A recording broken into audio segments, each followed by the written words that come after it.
উনি মহিলা মানুষ হয়ে 16 বছর দেশ চালিয়েছেন, সেটা গজব? আপনাদের মনের মধ্যে গজব। এই আওয়ামী লীগ আবার ফিরে আসবে, আমরা সবাই মিলে তাকে নিয়ে আসবো। এবং মনে রাখেন, বাংলাদেশের সাথে শুধু ইন্ডিয়ার একটা কাঁটাতারের বেড়া, এর চাইতে বেশি কিছু নাই। সেই কাঁটাতারের বেড়া ব্রেক ডাউন করে প্রধানমন্ত্রী শেখ হাসিনাকে নিয়ে আসা হবে। এবং দেখেন, কিছুদিন আগে আমি রাস্তা দিয়ে যাচ্ছিলাম, আমার প্রায় অনেকের সাথে কথা, এক রিকশাওয়ালা উনি কাঁদতে কাঁদতে বলেছিলেন যে উনার ঢাকায় পরিবার নিয়েছিলেন, পরে উনার পরিবারে উনি চালাতে পারেন না বলে উনি গ্রামে তাদের শিফট করে দিয়েছেন। এবং উনি আমাকে বললেন যে মা, একটা কাজ করা যায় না কি? আপনি তো শিক্ষিত, আপনি একটা কাজ করতে পারেন না, কি করবো? আপনি আমাদের সব রিকশাওয়ালাদের নিয়ে চলেন রাস্তায় নামি। আমি কিভাবে নামবো চাচা? এই জন্য নামি, আমরা তো আগের মতো করে খাইতে দিতে পারি না, আমাদের পরিবার না খেয়ে আছে, গ্রামে পাঠাই দিছি। তো মা, আমরা নাইলে 2 দিন রিকশা চালাবো না, আমাদের সেই টাকা দিয়ে চলেন, চাঁদা তুলে আমরা শেখের বেটিকে নিয়ে আসি। উনি অনেক বয়োবৃদ্ধ, উনি শেখ হাসিনা নাম করে ডাকলেন এবং পরে বললেন চলেন না মা, আমরা শেখের বেটিকে নিয়ে আসি। তাহলে আপনি কি বলতে চান? সেই রিকশাওয়ালা কি পেট ছিল? তাকে কি কোনো টাকা দেওয়া হয়েছিল? এই দেশে শেখ হাসিনা প্রধানমন্ত্রী হিসেবে আবার ফিরে আসবেন, এবং এটা আমি না, যদি বাঁচা থাকি তো থাকবে। এবং আমাকে বিভিন্নভাবে বিভিন্ন পোর্টাল থেকে নিউজ যাওয়ার কারণে আমাকে বিভিন্নভাবে বলা হয়েছে আমাকে যেন এর হাতে তুলে দেয়, ওর হাতে তুলে দেয়। আমি কি ভুলটা বলেছি? আমি সাধারণ মানুষের কাটার থেকে আমি নিরাপত্তায় ভুগছি, অনিরাপত্তায় ভুগছি। আমার 5টা মৌলিক চাহিদা পূরণ হচ্ছে না, আমার বাসা ভাড়া দেওয়া, আমার সংসার নিয়ে চলা কঠিন। আমি বলবো না আমার কথা? আমি কথা বললে আপনার ট্যাগ লাগিয়ে দিবেন প্রধানমন্ত্রী শেখ হাসিনা, যে তার পক্ষে কথা বলছি, তার পেইড। আমি আওয়ামী লীগ না, আমি আওয়ামী লীগ না, আমি তার পেইড না, আমি কারোরই পেইড না। আমি দেশের সাধারণ মানুষের জনগণের কাতার থেকে বলছি, আমার পেটে ভাত নেই, আমার নিরাপত্তা নেই। আমি বলবো না আমার সুবিধার কথা, অসুবিধার কথা? তাহলে কেমন দেশে আছি আমরা? জননেত্রী শেখ হাসিনাকে আল্লাহ ভালোবাসে, কেননা আল্লাহ ভালোবাসে। দেখেন, আল্লাহ যদি বাঁচায় নেয় মারার মালিককে। শেখ হাসিনার উপর অনেক হামলা হয়েছিল। 15 আগস্ট বঙ্গবন্ধু শেখ মুজিবুর রহমানকে মেরে ফেলা হয়েছিল, টোটাল ফ্যামিলিটাকে ধ্বংস করে দেওয়া হয়েছিল। 21 গ্রেনেড হামলা হয়েছিল। 21 গ্রেনেড হামলা জননেত্রী শেখ হাসিনার নাম বাংলার মাটি থেকে মুছে ফেলার চেষ্টা করেছিল। পাকিস্তান হানাদার বাহিনীরা যেভাবে বাংলাদেশকে হামলা দিয়েছিল, ওই 21 আগস্টও কিন্তু জননেত্রী শেখ হাসিনার উপর ওই প্রকল্প করেই কিন্তু হামলাটা দেওয়া হয়েছিল। আল্লাহ বাঁচানোর মালিক, মারার মালিক মানুষ কিন্তু মারতে পারে না। তাই এই জন্য শেখ হাসিনাকে আল্লাহ বাঁচিয়েছে। শেখ হাসিনা, আল্লাহ শেখ হাসিনাকে পছন্দ করে। দেখেন, 24 গণ অভ্যুত্থানের মাঝে কিন্তু শেখ হাসিনাকে একটা মারার প্ল্যান ছিল, যে এখানে শেখ হাসিনাকে মারার প্ল্যানটাই সবচেয়ে ভালো ছিল। কেননা 24 আন্দোলনে ছাত্র জনতারা কিভাবে রাস্তায় নেমেছে, কিভাবে তারা দাবি করেছে, আপনারা গণমাধ্যম দেখেছেন। আমরা জাতি হিসাবে প্রত্যেকটা জাতি কিন্তু দেখেছি তারা কিভাবে কি আন্দোলন করতেছে, কি তাদের চাওয়া পাওয়া। তারা কোটা সমস্ত আন্দোলন নিয়ে নেমেছিল। জননেত্রী শেখ হাসিনা তাদেরকে দ্বিতীয় দিন বলেছিল তোমাদের দাবি মেনে নেওয়া হবে, তোমরা আসো আমার সাথে কথা বলো। তারপর কথা বললো, যদি না হয় এটা হাইকোর্টের মাধ্যমে দেবো, হাইকোর্ট এটা সমাধান করে দেবে, কিন্তু আমি তোমাদের পক্ষে আসি। দেখেন, ছাত্র জনতারা কিন্তু তার কোনো কথাই গ্রাহ্য করে নাই। বাংলাদেশের জন্য উনি একটা গণ্যমান্য ব্যক্তি ছিল। বিশ্বের ভিতরে ওনার একজন নাম এসেছিল মানবিক নেত্রী। সেই মানবিক নেত্রীর কথা যখন এই ছাত্র জনতারা শুনে নাই, যখন যাত্রাবাড়ি থানায় পুলিশ বাহিনীদেরকে মেরে ঝুলিয়ে রাখা হয়েছিল, তখন এই পুলিশ বাহিনীরা দেখতেছে যে আমাদের গায়ে ইট পাটকেল ছুটতেছে, পুলিশকে নিয়ে অনেক মারধর, অনেক স্লোগান দিয়েছিল। এই ছাত্র জনতারা যা সহ্য না করতে পেরে পুলিশ বাহিনী কিন্তু গুলি করতে বাধ্য হয়েছিল। এই প্রেক্ষাপটে আমি বলতে চাই যে পুলিশ বাহিনী বাংলাদেশের সন্তান। পুলিশরাও কিন্তু অনেক মারা গেছে। জুলাই বাস্তবায়নে শুধু ছাত্ররা না, জুলাই বাস্তবায়নে পুলিশ হত্যার বিচারটাও কিন্তু দরকার। যদি পুলিশ হত্যার বিচারটা করা হয়, তাহলেই তথ্যটা বের হয়ে আসবে যে কে অপরাধী, কে অপরাধী না, কে এই মানুষগুলা খুন করেছে, কে করে নাই। পুলিশ হত্যার বিচারটা তো দরকার আছে। ওহন কইতা রাস্তা ওয়াশিংটন না ঢাকা, ঢাকার ফেরমিকরা ওহন কস্তা কি লেগা? তাইলে বুঝা গেল আমার এই সোনার বাংলার ইয়াং জেনারেশন ছাত্রগুলোর বিবেককে এমন ভাবে তারা ধুলাই করেছে, আমার সন্তানকে তারা দেশের বিরুদ্ধে, ধর্মের বিরুদ্ধে নিয়ে যাচ্ছে। দিল্লি না ঢাকা, দিল্লি না ঢাকা। ওহন যে দেশ বেচ চালাইতেছে, চুক্তি করছে, যে চুক্তিগুলা করছে, এখন আমেরিকার আলু খাইবেন, গম খাইবেন, ভুট্টা খাইবেন, শুকর আমদানি করবেন, এরপরে আপনার এই যে পাম অয়েল আনবেন, এরপরে দুধ আনবেন, এগুলো সব আনতে হবে তাদের কাছ থেকে। আগে তেল আনতেন রাশিয়ার থেকে, এখন রাশিয়া থেকে তেল আনতে গেলে তাদের পারমিশন লাগবো। তারা তো পারমিশন দিতই না, ঘুরে গেলে তাদের কাছ থেকে আনতেইব। তো সুতরাং দেশের 12টা বাঁচবো। বছরে 300 কত কোটি বিলিয়ন ডলার, তারা কত কোটি ডলার তাদের কাছ থেকে অবশ্যই এইগুলা আমদানি করতে হবে, নাইলে হবে না। চুক্তি করছে, অবশ্যই করতে হবে। আমরা খাইতে পাই না, আমরা একটা এই বাংলাদেশটারে জিরোতে নেওয়ার জন্য, দরিদ্র দেশের দিকে নেওয়ার জন্য আমাদেরকে একদম ওই কি যে বলে হত দরিদ্র দেশে পরিণত করার জন্য ইউনূস সরকার যেই চুক্তি করে আইছিল ইয়ার কাছ থেকে, কি যে বলে আমেরিকার কাছ থেকে, এটা কিন্তু বাস্তবায়ন করছে সুরের মতন। এই জন্য বলছি, ওনার কোনো মৌলবীরা রাস্তার কোনা, দিল্লি না ঢাকা, দিল্লি না। সে আইসা কি করছে, 600 কোটি টাকা মাফ করাইছে। তার ব্যাংক ট্যাঙ্ক যা আছে সব মৌকুফ করায়া, নিজে শুদ্ধ হইয়া সমস্ত টাকাগুলা মাফ করায়া সে দোয়ায় তুলসী পাতা সাজছে। এই জন্য বলছি যুবক ভাইরা আমার, যা করবেন চিন্তা ভাবনা করে করবেন। নবীর আদর্শই পারে আমাদেরকে খুন খারাপি রাহাজানির দিকে ফিরাই রাখতে। কথা কোন ঠিক না বেটে? আমার কথাকে রাগ করেন না। আমি প্রেস ক্লাবে দাঁড়ায় এই সুৎকুর মহাজনরে কয়ে গেছি, আমার ব্যাপার আপনারা চিন্তা করেন না, আমার জবাব আমি দিব ইনশাল্লাহ। ফলাই গেছে, অনেক কাপে বইছে, ওখানে এতে কাপে বইছে, চুক্তি কইরা নির্বাচন 3 দিন আগে চুক্তিটা করছে, কাউরে দিয়েছে না, ওখানে এতে কাপে বয়ে দিছে। আমি বলছি যাতে বাইরে না যেতে পারে, জবাব দিয়ে বাইরে যেতে হবে। কথা কন ঠিক না বেটি? জবাব দিয়ে বাইরে যেতে হবে। আর আমরা মৌলবিটি তো ট্যাবলেট খাইলেছি, ওই শেষ, ওনার আন্দোলন করতো না, বুঝ পাইলেছে না, চেয়ার পাইলেছে না, সংসদের মতো জায়গাতে আছে। এই যে আমির হামজা, হে জীবনে কি 2000 ভোট পাওয়ার যোগ্য? সংসদে গেছে গা, বুঝতে হবে এটা ইলেকশন না, এটা সিলেকশন। আপনারা মনে করেন যে আমি ফেল করছিলাম? ফেল করছিলাম? আমার ফোলা ভান্ডি কই রে, ফোলা ভান্ডি কই? মন ডাকিতা করে তোরা যে কিতা করলাম বলে রে, যাইতালি চল লইলে ফোলা ভান্ডি একবারে তোমরা লয়া ইনশাল্লাহ না চালাম বলে 10টার ভিতরে 100 আসলাম। কথা কন ঠিক না বেটি? এটা মনে টের ফাইল হয়েছে, কথা কন ঠিক কিনা? তো যাই হোক, অসুবিধা নাই, আমরা নির্বাচনের পর থেকে মাহফিল শুরু করছি, আমরা দুঃখ নাই।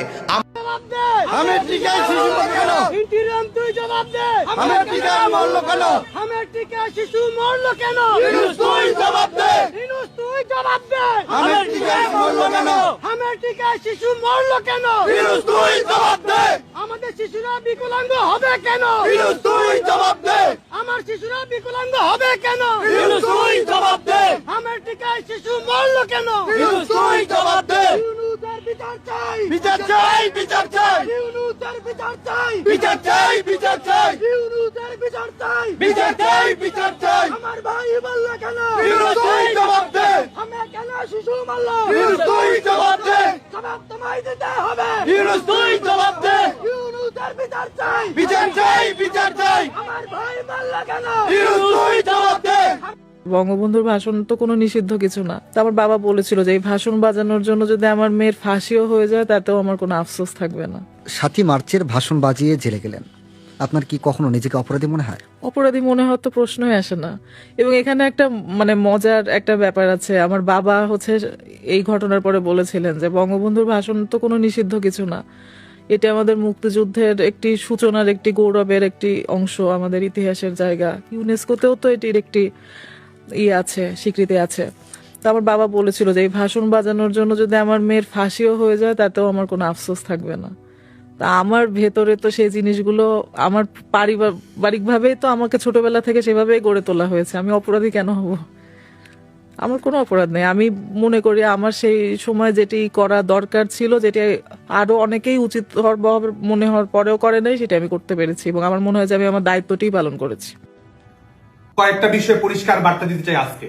ছাত্রলীগকে নিষিদ্ধ করে রাখা হয়েছে, 15,000 শিক্ষার্থীকে শাস্তির আওতায় নিয়ে আসা হয়েছে, 5 লক্ষ শিক্ষার্থী শিক্ষা কার্যক্রমের বাইরে, কয়েক হাজার নেতাকর্মী কারাগারে, মামলা দেওয়া হয়েছে, কয়েক লক্ষ নেতাকর্মীর বিরুদ্ধে হত্যাকাণ্ডের শিকার হয়েছে অনেকে, মব সন্ত্রাস সহিংসতার শিকার হয়েছে লক্ষাধিক নেতাকর্মী। যেভাবেই হোক না কেন, নতুন একটা সরকার ক্ষমতায় বসেছে। ক্ষমতায় আরো কিছুদিন থাকতে চান, থাকুন, কিন্তু রাজনীতিকে রাজনৈতিকভাবে মোকাবেলা করুন। আমাদের অধিকার নিয়ে টাল বাহানা করবেন না। অবস্থার পরিবর্তন না হলে, আচরণ না বদলালে মনে রাখবেন এই নিষেধাজ্ঞার অস্ত্র আপনার বিরুদ্ধেও ব্যবহার করা হতে পারে। সিম্পল ম্যাথ বলি, যতদিন ছাত্রলীগ নিষিদ্ধ থাকবে ততদিন যে অন্য কোনো সংগঠন নিষিদ্ধ থাকবে না তার গ্যারান্টি কি আপনি দিতে পারবেন? আমরা তা চাই না। অতএব যা করছেন ভাবুন, ভাবা প্র্যাকটিস করুন। 2008 থেকে 2024 ছাত্রদল নিয়মিত কর্মসূচি দিয়েছে, কার্যক্রম পালন করেছে, সংবাদ সম্মেলন করেছে, সভা সমাবেশ, মিটিং মিছিল করেছে।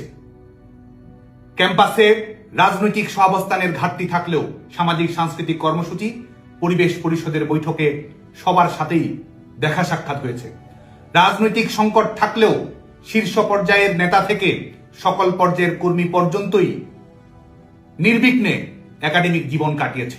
তারা ক্লাস করেছে, পরীক্ষা দিয়েছে, পাস করেছে, সার্টিফিকেট নিয়েছে, চাকরিও করেছে। কিন্তু আজকে বাংলাদেশ ছাত্রলীগের প্রত্যেক নেতাকর্মী এর প্রত্যেকটি অধিকার থেকেই বঞ্চিত। নিষেধাজ্ঞা অব্যাহত রেখে নির্যাতনের যে স্টিম রোলার চালাচ্ছেন, মনে রাখবেন justice will be delivered accordingly. আমরা সামনের দিকে তাকাতে চাই। আমরা একটা মানবিক, গণতান্ত্রিক, সহিষ্ণু রাষ্ট্র ব্যবস্থা চাই।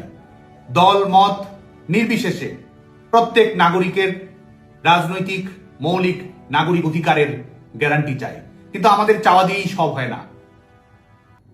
বাস্তবতাও রাজনীতির গতিপথ নির্ধারণ করে। বল এখন বিএনপি সরকারের কোর্টে।